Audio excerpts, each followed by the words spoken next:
আজকে কাতলা মাছ দিয়ে আলু পটলের সাথে একটা হালকা গরমের দিনের জন্য বেশ ঝোল করছি। তার জন্য লাগছে পটল এভাবে কেটে নিয়েছি, আলু, টমেটো, গোটা জিরে গোলমরিচ, গোটা ধনে বাটবো, আর আদা, কাঁচা লঙ্কা এ কটা বাটা, আর ফোড়নের জন্য মেথি, মৌরি, শুকনো লঙ্কা, তেজপাতা। আলু পটলগুলো ভেজে নেবো। আগে কড়াতে তেল দিয়ে দিচ্ছি। তেল গরম হয়ে গেছে, এবার আলুগুলো ছেড়ে দিচ্ছি।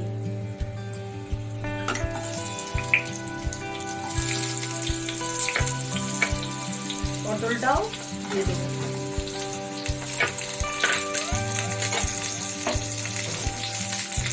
আলু পটলটা একটু ভেজে নেবো, ভেজে নিয়ে তুলে রাখবো।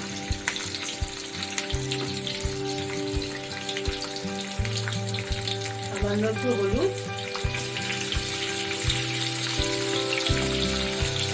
একটু নুন দিয়ে ভাজবো।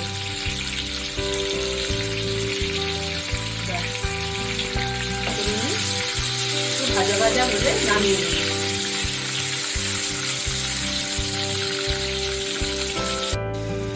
গোটা জিরে, গোলমরিচ, ধনে, আদা, কাঁচা লঙ্কা পেস্ট করে নিচ্ছি।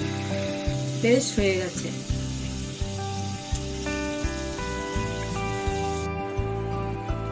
এবারে আলু পটলটা ভাজা হয়ে গেছে, তুলে নেবো।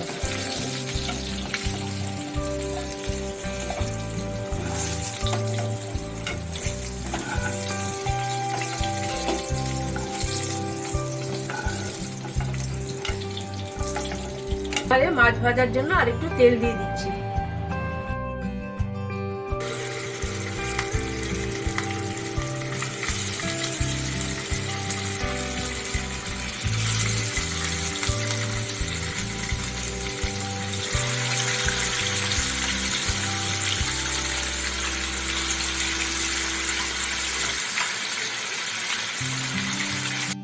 মাছগুলো লাল লাল করে ভেজে নিয়েছি, এবারে তুলে নেব।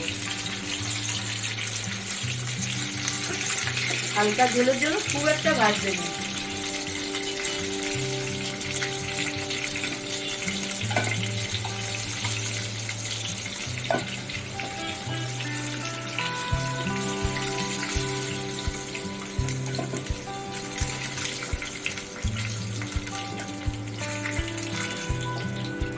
মাছ ভাজা হয়ে গেছে, এবারে ফোড়নে শুকনো লঙ্কা গোটা, তেজপাতা দুটো, মৌরি আর মেথি। এটাই হচ্ছে ঝোলটার সবচেয়ে সুন্দর সুঘ্রাণ হবে। আর একটা কাঁচা লঙ্কা।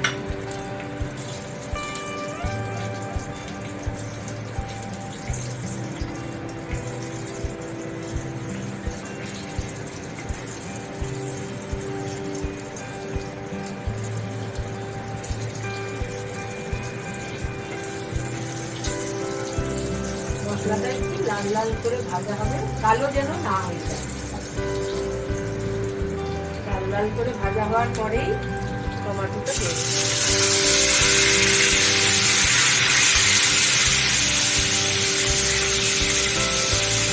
পরে বাটা মশলাটা দিয়ে দেবো। ধনে, জিরে, গোলমরিচ, আদা, কাঁচা লঙ্কা বাটা।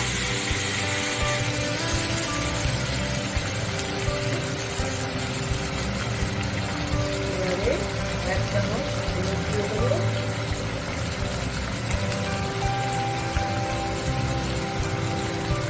যতটা ঝোল রাখবেন তাতে করে সেই অনুযায়ী নুনটা দিতে হবে।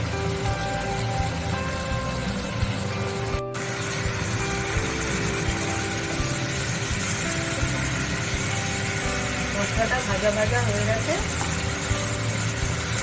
কাঁচা গন্ধটা চলে গেছে।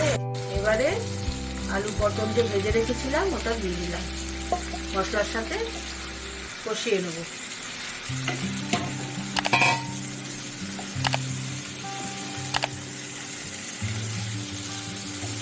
মশলা ভাজা হয়ে গেছে, তেল ছেড়ে দিয়েছে। এবারে ঝোলের জন্য জল দিয়ে দেবো। এটা একটু বেশি ঝোল হবে, পাতলা ঝোল।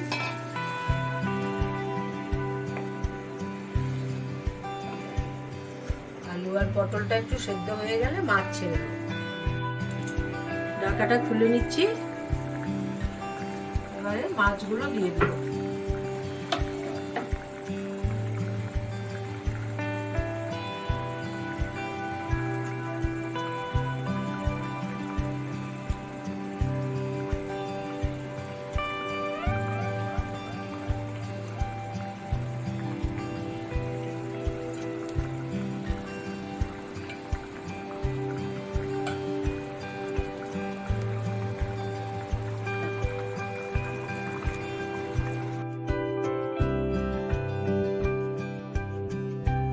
মাছগুলো ভালো করে ঝোলে সেদ্ধ হয়ে গেলেই নামিয়ে দেবো।